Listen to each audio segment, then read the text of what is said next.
গেছে গোটা একটা বছর। তের জীবন এখন অনেক পাল্টে গেছে। তে একটা কোম্পানিতে কাজ করে, যদিও সে নতুন জয়েন করেছে। দীর্ঘ 1 বছর ট্রেনিং নেওয়ার পর গত মাসেই কোম্পানিতে জয়েন হয়েছে। কোম্পানিটা কাই নামে একজন ব্যক্তির। তে রোজ কারের মতো নাস্তা বানাচ্ছিল। তে এখন আরএম এর বাসাতেই থাকে। 2 বছর হয়ে গেল, তে এখনো আগের মতোই এই বাড়ির মেয়ে হয়ে আছে। বাবা, মামনি কোথায়? মামনি খাবে না? আমি জানি না রে মা, রোজকারের মতো আজও রুম থেকে বের হলো না। 1 বছর আগে জাঙ্কুক বাড়ি থেকে যাওয়ার পর জিন নিজেকে ঘরবন্দি করে রেখেছে। প্রথম কয়েকদিন ঠিকই ছিল, কিন্তু সে চেনে তার ছেলেকে। তার ছেলে একবার যখন বলেছে আর কোনোদিনও বাসায় আসবে না, তো আসবেই না। কারণ জিন জানে তার ছেলেটা কতটা জেদি। কিছুদিন অপেক্ষা করার পর যখন জিন দেখলো হ্যাঁ সত্যি জাঙ্কুক একটা কল পর্যন্ত করেনি, তখনই জিন বুঝে গেছে প্রতিবারের মতো এবারও তার ছেলের জেদটাই জিতে যাবে। এই 1 বছরে জাঙ্কুক একটা বারো ফোন দেয় নাই। সুগা জাঙ্কুকের সাথে এখনো লন্ডনেই আছে, তবে জাঙ্কুকের সাথে থাকে না। সুগা মাঝে মাঝে জিনকে খবর দেয় জাঙ্কুকের ব্যাপারে। মামনি খেতে চলো। তুই যা, আমার খিদে নেই। মামনি একটু পরেই আমার ফ্লাইট, আমি চলে যাব। মামনি একটা বার বাইরে এসো। এত ডাকাডাকির পরেও জিন বাইরে আসে না। কিছুক্ষণ দাঁড়িয়ে থাকে তে, তারপর চুপচাপ চলে যায়। নিচে আসতেই দেখে আরেম নাস্তা করছে। মা, তুই খেয়ে নে, আমি পরে তোর মামনিকে খাইয়ে দেব। না বাবা, আমার খেতে ইচ্ছা করছে না। কিন্তু এত দূর যাবি তো। আমি রাস্তায় কিছু খেয়ে নেবো বাবা, তুমি মামনির খেয়াল রেখো, আমি আসছি। বলে তে বেরিয়ে পড়ে। আজ তের বিজনেস ট্রিপ। এই ট্রিপটা রাখা হয়েছে সমস্ত নতুন জয়েন এমপ্লয়ীদের জন্য। যেহেতু তে নতুন তাই তাকে যেতেই হবে। এয়ারপোর্ট পৌঁছাতেই কাই মানে বসের সাথে দেখা হয়। মিস আসতে কোনো সমস্যা হয়নি তো? না স্যার। গুড, এসো আমরা কিছু কথা বলি। তের ভীষণ আনকমফোর্টেবল ফিল হচ্ছিল, কিন্তু এখন যদি বসকে মানা করে তাহলে খারাপ দেখাবে। তাই না চাইতেও বসের পাশে বসতেই হলো। ফ্লাইট অলরেডি ভ্রমণ শুরু করে দিয়েছে। ফ্লাইটের মধ্যে তে সামনে কাই। তে বারবার এদিক ওদিক তাকাচ্ছে, কিন্তু কাই এক পলকে তাকিয়ে আছে তের দিকে। বোঝা যাচ্ছে কাই কিছু একটা বলতে চায়। কাই কিছু বলতে গেলেই তে সেখান থেকে উঠে চলে যায়। হোয়াট? কিন্তু স্যার, আমাদের তো প্যারিসে যাওয়ার কথা ছিল, কিন্তু লন্ডনে কেন? মিস আপনাকে আগে ইনফর্ম করা হয়েছিল, কিন্তু আপনি কোনো রেসপন্স করেননি। কিন্তু স্যার, আমি তো কোনো। আর কিছু বলার আগেই তিনি সেখান থেকে চলে যায়। তে পড়ে যায় চিন্তায়। ও গড, আমি এখন কি করব? লন্ডনে তো জাঙ্কুক আছে।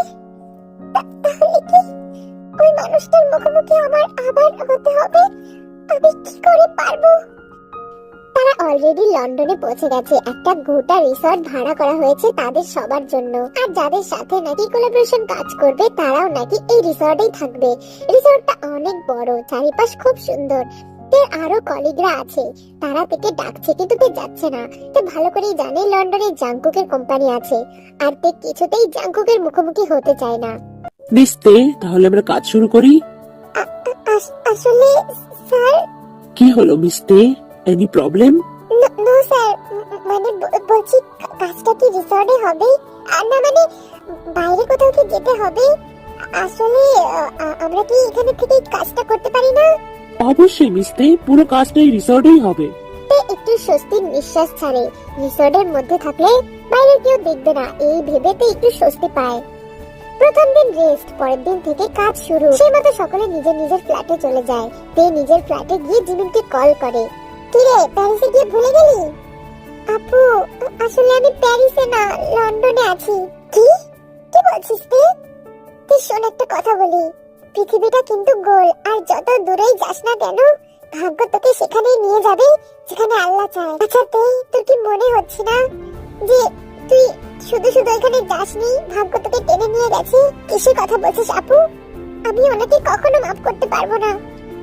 আর আমি তো ওনার যোগ্য না। আর হ্যাঁ, ওনার সাথে এখনো আমার ডিভোর্স হয়নি, একদিন ঠিক হবে। আর হ্যাঁ, আমি রাখছি, ঠিক আছে? 2 দিন অনেক ব্যস্ত থাকবো, ফোন করতে পারবো না।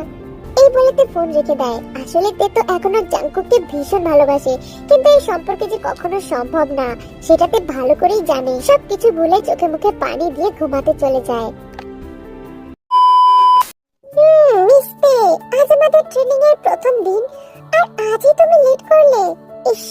স্যাড। এটা যদি বস কাল জানতে পারে তাহলে তোমার কি হবে তুমি জানো? আমি মনে করি যারা নিজের টাকায় তেল না দিয়ে অন্যের জিনিস ঘাটে তারা কখনোই মানুষের মধ্যে পড়ে না। Hope you understand miss Lisa. এই বলেতে একটা অ্যাটিটিউড ভাব নিয়ে সেখান থেকে চলে যায়। আজ তাদের কোম্পানির শেয়ার হোল্ডার্স আসবে, তাই সকলে ফুল হাতে দাঁড়িয়ে আছে। কিছুক্ষণ পর তারা চলেও আসে। Where is miss Dey? I don't know sir. তাড়াতাড়ি তাকে খুঁজে নিয়ে আসো, ফার্স্ট। লিসা চলে যায় তেকে খুঁজতে। এদিকে যাদের আসার কথা তারা চলে এসেছে। মিটিং রুমে বসে আছে সকলে। সামনে চেয়ারে বসে আছে টেকুক কোম্পানির একমাত্র চেয়ারম্যান মিস্টার জিওন জাংকুক। আর তাকে দেখে বড় সড়ো একটা ঝটকা খায়। তের পা সেখানে স্তব্ধ হয়ে গেছে, এগোনোর আর সাহস পাচ্ছে না। এই মানুষটার কাছ থেকে যতই দূরে যেতে চায় ততই যেন আরো কাছে চলে আসে। লিসার কথাতে তের ধ্যান ভাঙে। এক পা করে এগিয়ে যায় জিওন জাংকুকের দিকে। Welcome mister Jeon. I am Jeon বলতে গিয়েও থেমে যায় আর আবার বলে, আই এম কিম তাইয়ং। আশা করছি আপনার আসতে কোনো সমস্যা হয়নি।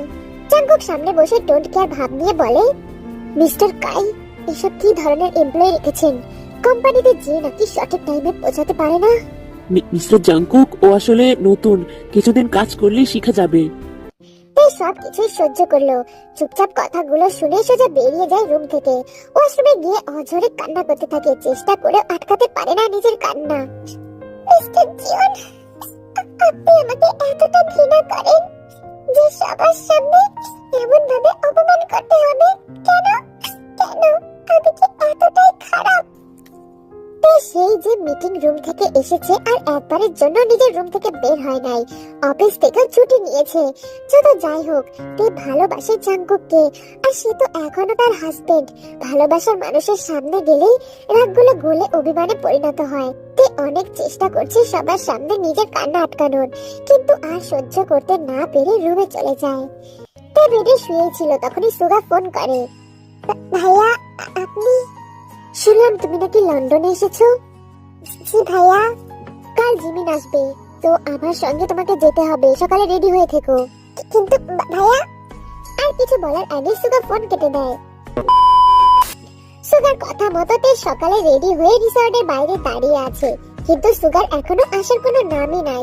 তখনই সুগা ফোন করে, ভাইয়া আপনি কোথায়? আমি কখন থেকে দাঁড়িয়ে আছি। তে বলছি, আমি না তোমাকে নিতে আসতে পারবো না, বুঝলা? আমি একটু সমস্যায় পড়েছি, একটা সমস্যা হয়ে গেছে। তুমি বরং জাংকুকের সাথে চলে আসো, ও তো আসবে। ওকে বলো আসার সময় নিয়ে আসতে। আর এমনি তো আমি ওকে ফোন করে বলে দিচ্ছি। কিন্তু ভাইয়া। এই কথা শোনার পর তের চোখ কপালে। কিন্তু ভাইয়া আমি ওদের সাথে কি করে?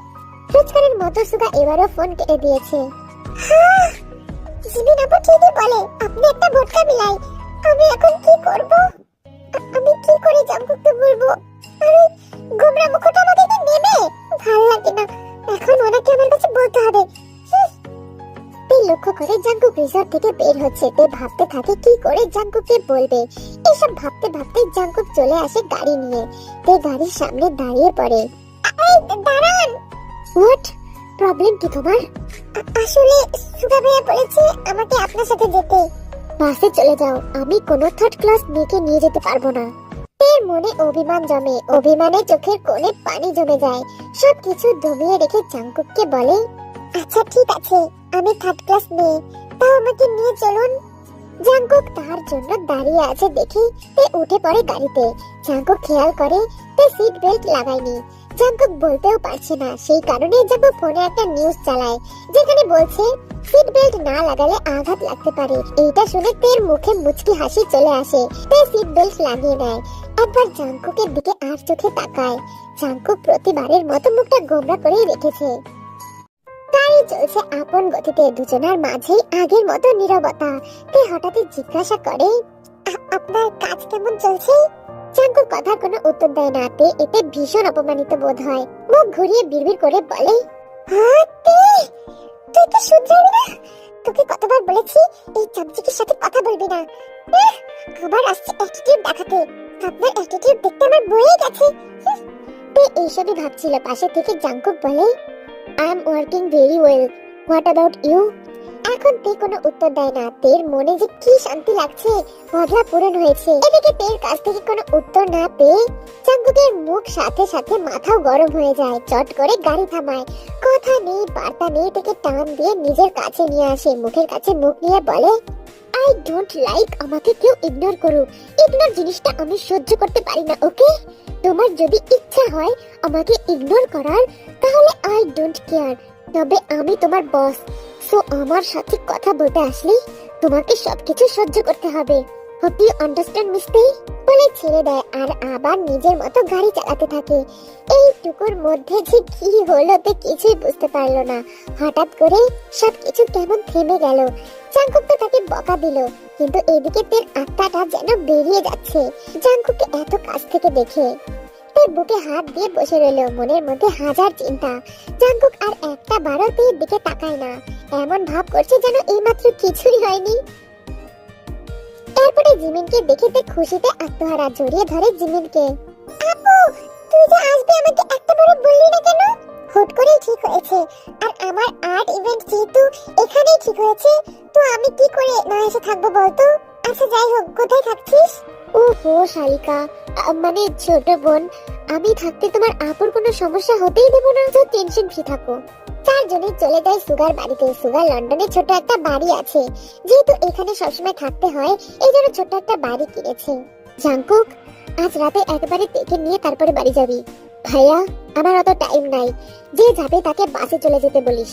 বলে সেখান থেকে চলে যেতে নিলে জিমিন জাঙ্কুকের হাত ধরিয়ে দাঁড় করায়। ভাই আমার, থেকে যাও, আজ রাতে না হয় চলে যেও, আর কেউ সাথে নিয়ে যেও। আপু, তুই কেন ওনাকে থাকতে বললি বলতো? আমি না বাসেই চলে যেতাম, আর ওনার যখন ইচ্ছা নাই তাহলে জোর করলি কেন? তে বোন আমার, তুই আসলে ভালোবাসা জিনিসটা কি সেটা বুঝতেই পারিস না। আচ্ছা, তুই কি জাঙ্কুকের চোখে ভালোবাসা দেখিস না? আমি তো ওনার চোখে শুধু রাগই দেখি, চামচিকে একটা। ভালোবাসিস বলেই তো এমন বলছিস। আচ্ছা, একটু ভালো করে খেয়াল করবি, দেখবি রুড হাজবেন্ডের মাঝে ভালোবাসা চোখে পড়বে। জিমিন আরো কিছু বলে তাকে বোঝায়। সুগা আর জাঙ্কুক কোম্পানি নিয়ে কথা বলছিল, তখনই সেখানে জিমিন আসে। আচ্ছা, আজ যদি ছোটখাটো করে একটা পার্টি রাখা যায় তাহলে কেমন হয়?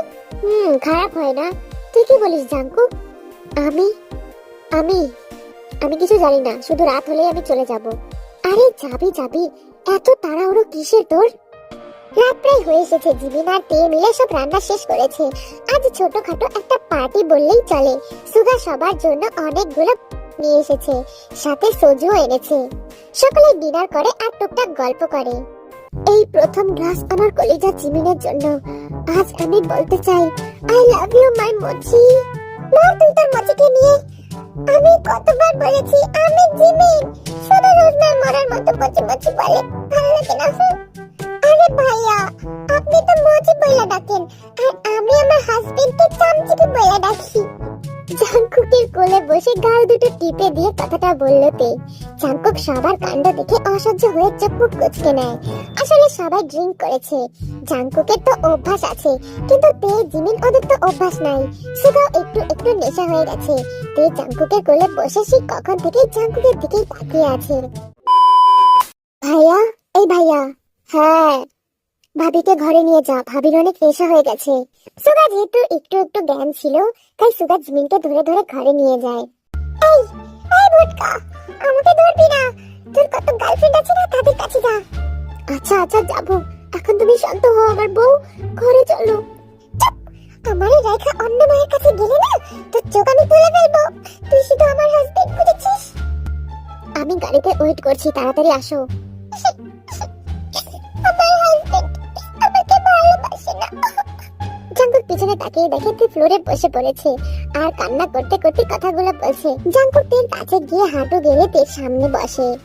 তে, বাসায় চলো, অনেক রাত হয়ে গেছে। তে কিছুক্ষণ জাঙ্কুকের দিকে তাকিয়ে থাকে, জাঙ্কুকের দিকে হাত বাড়িয়ে দিয়ে বলে, কোলে উঠবো, কোলে নাও। জাঙ্কুক তাকিয়ে থাকে তের দিকে, এখন সে কি করবে?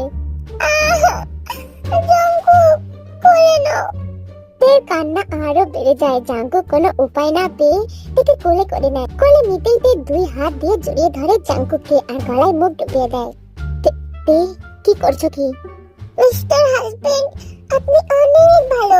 I love you so much. Jungkook কিছুক্ষণ স্তব্ধ হয়ে দাঁড়িয়ে থাকে। জাঙ্কুক নিজের ভাষা হারিয়ে ফেলেছে। প্লিজ চলুন না, আমি বাড়ি যাব, তারপর অনেক গল্প করব আপনার সাথে।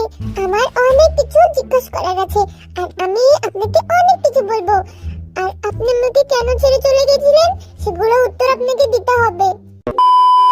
জাঙ্কুক তীর মাথা উঠিয়ে তার দিকে ঘোরায়, আর তাকিয়ে মনে পড়ে যায় সেই দিনের কথা। তে বলে চুপ করে থাকে। জাঙ্কুক ভাবে এমন ভাবে তে বেশিক্ষণ থাকলে জাঙ্কুক নিজের কন্ট্রোল হারাবে। সেই কারণে জলদি জলদি বাড়ি বাইরে থেকে লক করে উঠে পড়ে গাড়িতে। তে জাঙ্কুকের কোল থেকে নামেই না, জিদ করে কোলেই বসে থাকে। জাঙ্কুকেরও আর কিছুই করার নাই, অমন ভাবে ড্রাইভ করতে থাকে। মাঝে মাঝে তে জাঙ্কুকের গলায় মুখ ডুবিয়ে করছে, আবার কামড়ও দিচ্ছে। জাঙ্কুক এই সব কিছুই সহ্য করছে। কুকি। তের মুখে তার এমন নাম শুনে জাঙ্কুক হতভম্ব। Kookie, Kookie. কি হয়েছে? আপনাকে না অনেক ভালোবাসতে ইচ্ছে করছে, আর আপনি আমার মনের কথা বোঝেন না। তোর আনরোম্যান্টিক, আমার হাজবেন্ডটা পুরোই আনরোম্যান্টিক, ভালো লাগে না। এই কথা যেন জাঙ্কুকের মনে গিয়ে লাগে, তাতে দাঁত চেপে সহ্য করে। কুকি। হ্যাঁ বলো। আপনার দেহের পুরুষালী স্নিগ্ধ আমার পাগল বানাচ্ছে, আমি কি করব বলুন না। এবার যেন জাঙ্কুকের ছোট ভাই। তে চুপচাপ বসে থাকো।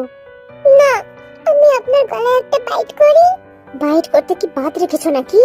কুকি, করব। হ্যাঁ করতে পারো।